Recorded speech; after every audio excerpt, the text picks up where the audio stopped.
Hello, AP Chemers. Our topic is the relationship between molecular structure and acid-base properties. For short, it's really talking about how do you know if there is an acid and what determines the acid's strength. So many substances contain hydrogen, but not all substances that have hydrogens in them are considered acidic. For example, natural gas, which is methane, CH4, is not really considered an acid. In fact, it's almost neutral. So why is that? Well, the reason is for a substance to be an acid, according to Bronsted-Lowry, it has to give off an H+, which means that bond between the hydrogen and whatever atom is in the rest of the molecule needs to break in order to give off the H+, and the A-. The electrons move from that bond to the A to form A-, and then H+ leaves. And so CH4 does not produce H+.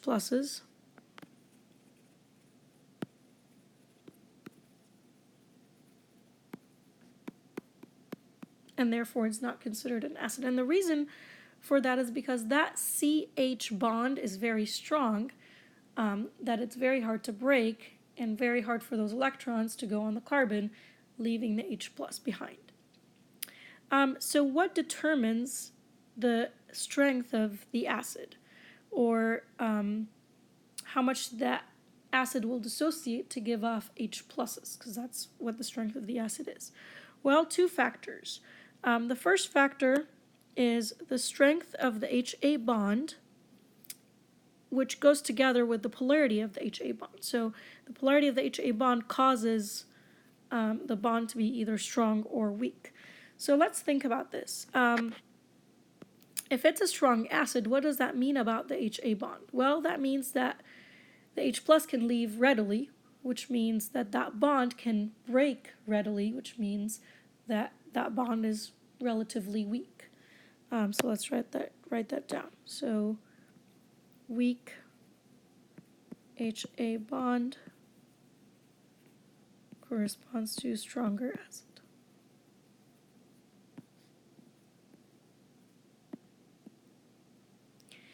Now, the strength of the HA bond depends on its polarity. So if you think about it, let's look at the series of the hydrogen halides here. So we have HF, HCl, HBr, HI. From your previous knowledge about these, 3 of those 4 are strong acids, but one of them is weak. Do you remember which one? So it turns out that this one is weak, but the rest of them are strong. And if you had to guess, if you know that HF is the weakest, you would probably guess that the HI is the strongest of those acids. Now let's think about why. Well, based on what we just said, the HF bond is would be the strongest bond.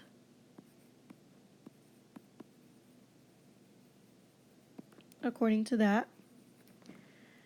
That means that H is really hard to leave, or H+ is really hard to leave. The bond is strong. We can't break it very easily. The HI bond would be the weakest bond, meaning that those electrons can go to the iodine, leaving the H+ to be removed.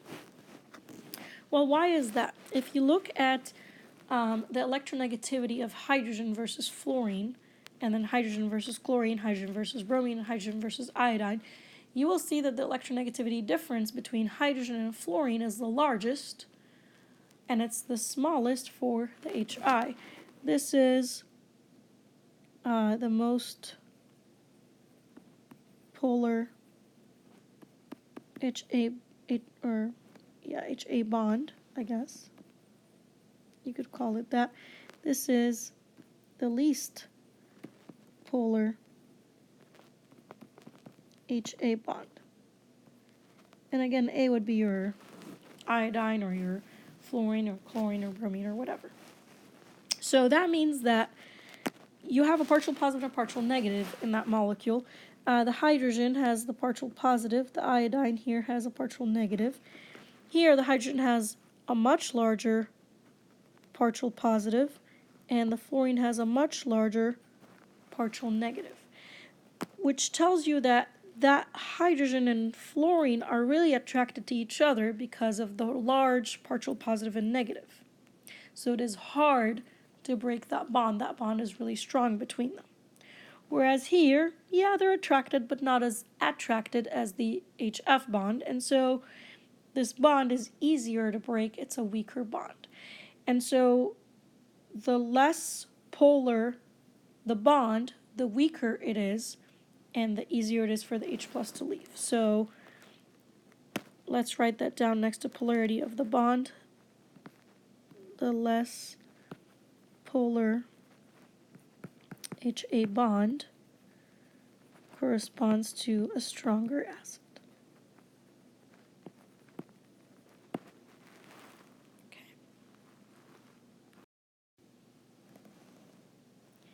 The second factor that affects the strength of an acid is the stability of the anion. The anion is your A minus here. So once that bond breaks, the electrons go to the A. So if that ion, or if that part of the molecule can handle that negative charge well, it's stable, then that means that's going to be a stronger acid. If it's not okay with that minus there, it can't handle it, it's not very stable, it's going to react again with the H plus to reform HA. So the more stable the anion, the stronger the acid.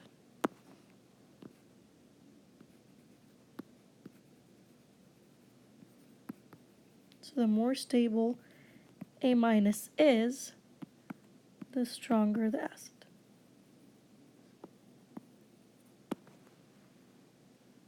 Again, because if A minus is stable, then this is going to stay. The products are going to stay. But if A minus is not very stable, then it's going to recombine with the H plus to reform your acid, and there's not going to be as much dissociation. So let's take a look at an example. Let's go back and look at our acid halides here. So F minus, compare that to I minus. F minus is less stable than I minus. Let's write that down. F minus is less stable. I minus is more stable. Why is that? Well, there are many factors that affect the stability of the anion. Nature in general does not like the concentration of anything. It does not like the concentration of pressure or the concentration of particles or anything like that. That's why it always goes from high to low pressure, high to low concentration, high to low energy, and so on. So same thing with charge or electrons. That negative charge, that I minus or F minus, that negative charge means there's electrons. Nature does not like those electrons to be concentrated in one small tiny area. So the smaller the anion, the less stable it is. The larger the anion, the more stable it is, because that negative, those extra electrons, can be distributed over a whole big large iodine atom compared to a very small fluoride ion. Let's look at another example. So here we have HClO versus HClO2 versus HClO3, and then finally HClO4. So we have HClO, and then we keep adding more oxygens and more oxygens and more oxygens. Now, from your experience, you know that HClO4 is a strong acid, and you know that these are going to be weak because they're not from the 6 strong ones. Now, let's actually add the electron pairs real quick, because otherwise, those structures would not be correct. So I need a lone pair on all of these.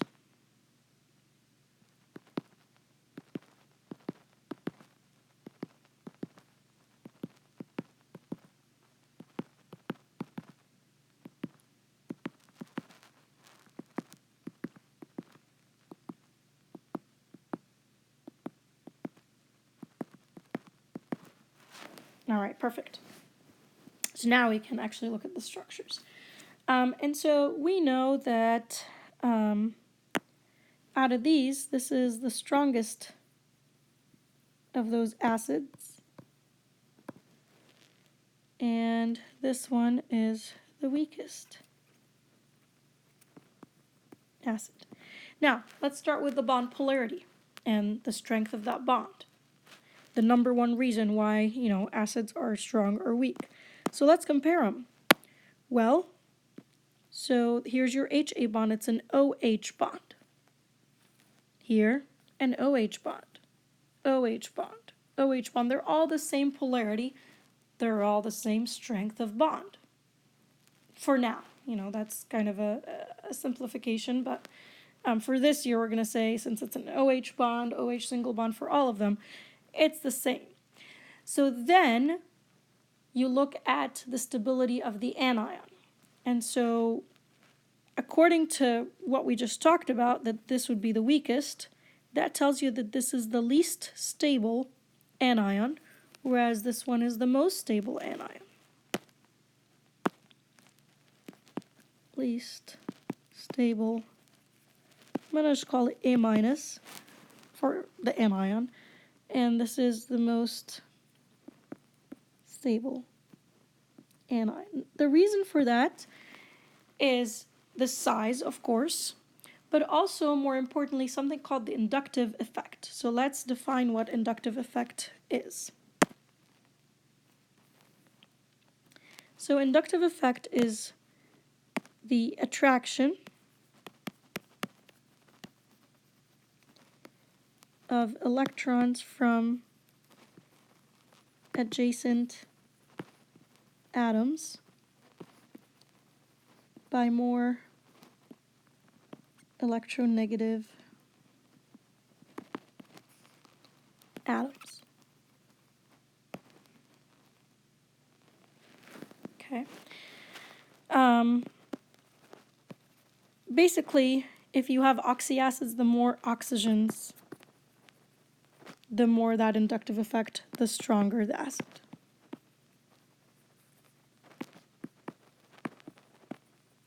So let's look back at our acids here. So this anion, OCl minus, this is OCl2 minus, OCl3 minus, OCl4 minus.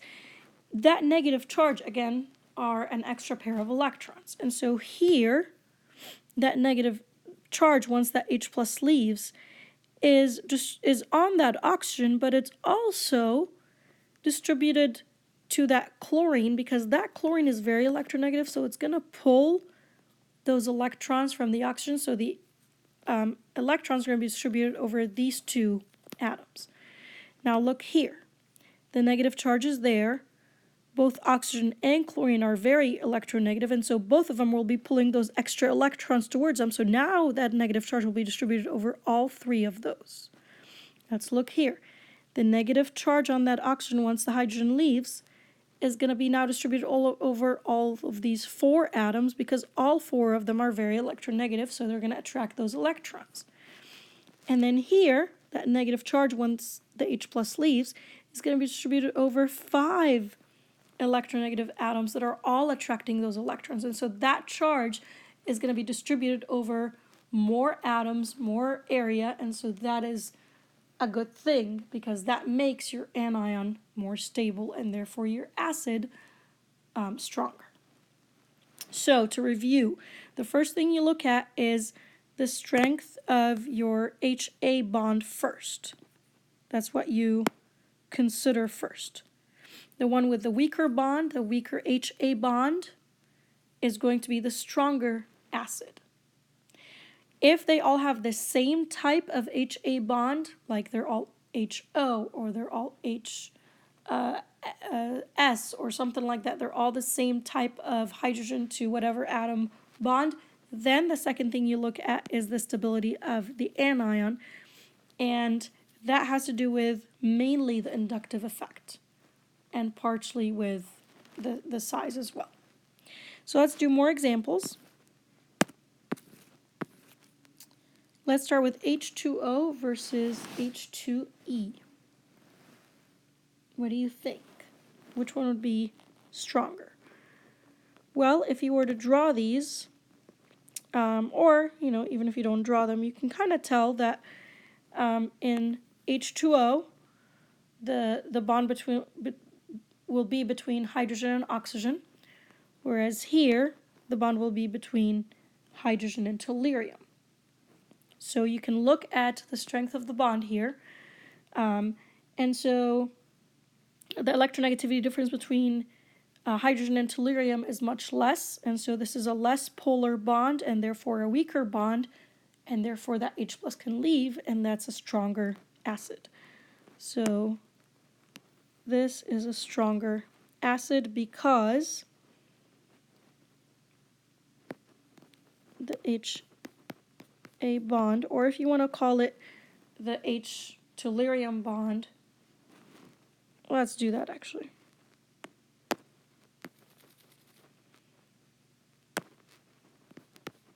HTE bond is less polar than the HO bond. Therefore, the HTE bond is weaker, easier to break, and so H2TE is a stronger acid. Okay, let's look at the next one. We have H3ASO3 versus H3ASO4. Now, if you look at both of these, it's the same type of HA bond, right? And so it's actually connected to the oxygen, not to the arsenic there. But either way, it's the same type of HA bond. And so now you look at the stability of the anion, and the one with more electronegative atoms can attract those extra charge or extra electrons towards them via the inductive effect. And so the more oxygens, the stronger the acid. And so in this case, that one, H3ASO4, would be the stronger acid because of the inductive effect. More oxygens, therefore more inductive effect, therefore the anion is more stable. Okay, let's look at the next one. We have CH3COH versus CF3COH. So both of these, it's the same HA bond. So both of these kind of look like this. You have your, I'm going to draw it here. You have your acetyl bond O and then an OH. That's your acidic hydrogen that leaves. And then there's a carbon here. And those three bonds here, those three atoms are going to be either hydrogens in this case or fluorines in this case. So it's the same type of bond. So you can't really compare the type of bond. What you want to compare now is the strength of the, or the stability of the anion. And so we're comparing fluorines here versus hydrogens. Well, if you have fluorines are very electronegative.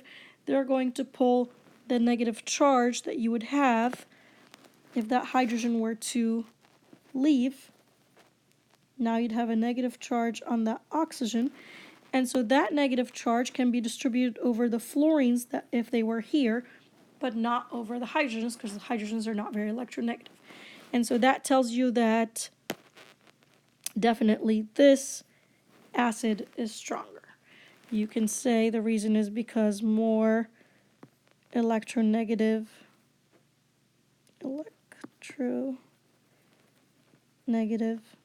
atoms, so therefore more inductive effect, and so therefore the anion is more stable. Okay, last one, HOCl or HOBr. So let's see, let's compare the bond first. So HOCl would look like this.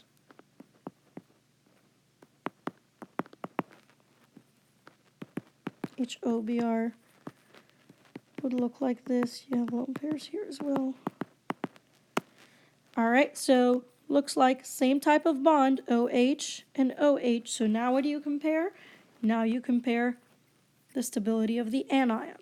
And so because chlorine is more electronegative, and so therefore it can pull the charge from the oxygen once the hydrogen leaves.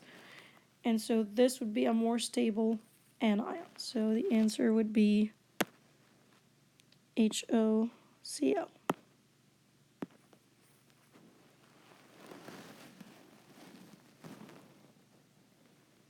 That's it for acid strength.